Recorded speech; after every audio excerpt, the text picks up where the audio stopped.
আপনার দাদা দাদি বা নানা নানির কথা মনে আছে? তারা কত বছর বেঁচে ছিলেন? আর আপনার আশেপাশে তাকান, 35, 40 কিংবা 45 বছর বয়সে হার্ট অ্যাটাক, 30 পেরোতে না পেরোতে ডায়াবেটিস, 25 বছর বয়সে উচ্চ রক্তচাপ। বিজ্ঞানীরা এখনো বলছে মানুষের গড়ে কমে যাচ্ছে এবং বাংলাদেশের চিত্রে তা আরও ভয়ঙ্কর। প্রথমে কিছু সংখ্যা দিয়ে শুরু করি, যেগুলো হয়তো আপনি কোনোদিন আগে শুনেননি। বাংলাদেশের পরিসংখ্যান ব্যুরো বা বিবিএস এর সর্বশেষ জরিপ বলেছে 2023 সালে বাংলাদেশের মানুষের গড় আয়ু 72.3 বছর। মাত্র 1 বছর বয়সে এটি কমেছে। পুরুষের ক্ষেত্রে তা কমে হয়েছে 70.6 বছর, আর নারীর ক্ষেত্রে তা হয়েছে 74.1 বছর। আর বৈশ্বিক চিত্র, দ্য ল্যান্সেট জার্নালে প্রকাশিত গবেষণা বলেছে গত 30 বছরের মধ্যে প্রথমবারের মতো বিশ্বব্যাপী গড় আয়ু কমেছে। 2019 থেকে 2021 সালের মধ্যে মানুষের গড় আয়ু 1.6 বছর কমে গেছে। প্রথমত, আল্ট্রা প্রসেসড ফুড। আপনি প্রতিদিন কি খাচ্ছেন? Chips, cold drinks, instant noodles, biscuit, প্যাকেটজাত জুস, এগুলোকে বলা হয় আল্ট্রা প্রসেসড ফুড। 2024 সালে বিএমজি জার্নালে প্রায় 1 কোটি মানুষের উপর 45টি গবেষণার বিশ্লেষণে দেখা গেছে একই ধরনের খাবার বেশি খেলে হার্ট অ্যাটাক থেকে মৃত্যুর ঝুঁকি 50% বেড়ে যায়, আর ডায়াবেটিসের ঝুঁকি বাড়ে প্রায় 12%। বাংলাদেশেও এই প্রবণতা ভয়াবহভাবে বাড়ছে। শহরে ফাস্টফুডের ছড়াছড়ি, এমনকি গ্রামেও প্যাকেটজাত খাবার পাওয়া যাচ্ছে। তাই আমরা স্বাদ খুঁজছি কিন্তু আয়ু হারাচ্ছি। দ্বিতীয়ত, বায়ু দূষণ। বাংলাদেশ বিশ্বের দূষিত দেশগুলোর মধ্যে একটি। এটি শুধু অস্থির বিষয় নয়, এটি আমাদের জীবন কেড়ে নিচ্ছে।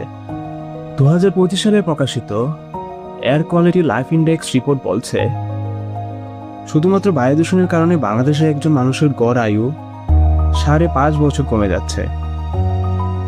আর যদি আপনি ঢাকা, গাজীপুর বা নারায়ণগঞ্জে থাকেন, তাহলে সেই ক্ষতি 6.5 বছর পর্যন্ত।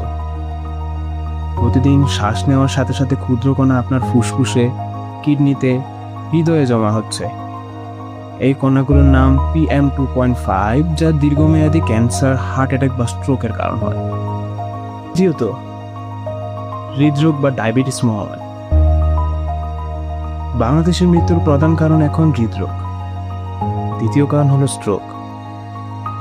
আর বিবিএস এর জরিপে তা উঠে এসেছে 2000 সালে যা ছিল মাত্র 17,60,000, অর্থাৎ মাত্র 24 বছর বয়সে 8 গুণ বেড়েছে।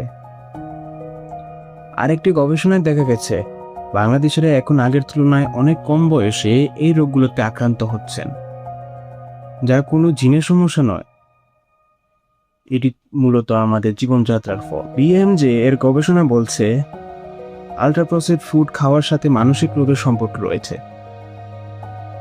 যারা বেশি এই ধরনের খাবার খান, তাদের উদ্বেগ ও মানসিক সমস্যা 50%-এরও বেশি, এবং বিষণ্ণতার ঝুঁকি 22%-এরও বেশি। বাংলাদেশে মানসিক স্বাস্থ্য নিয়ে এখনো সামাজিক কুসংস্কার আছে।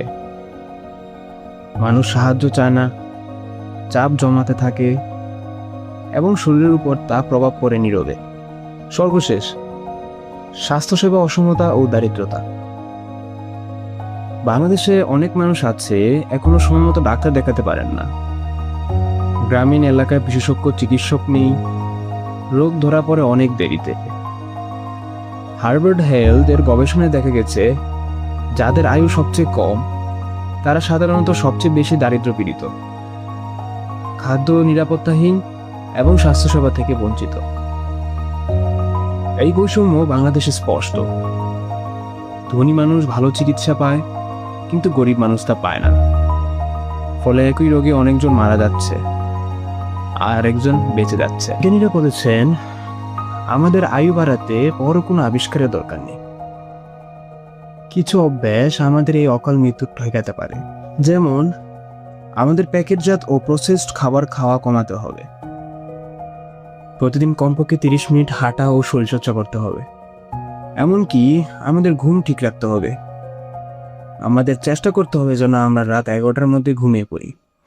আমাদের পূর্বপুরুষেরা কোনো জিম ছাড়া, কোনো ডায়েট ছাড়া শুধু প্রাকৃতিক জীবনযাপন করে অনেকদিন বেঁচে ছিলেন।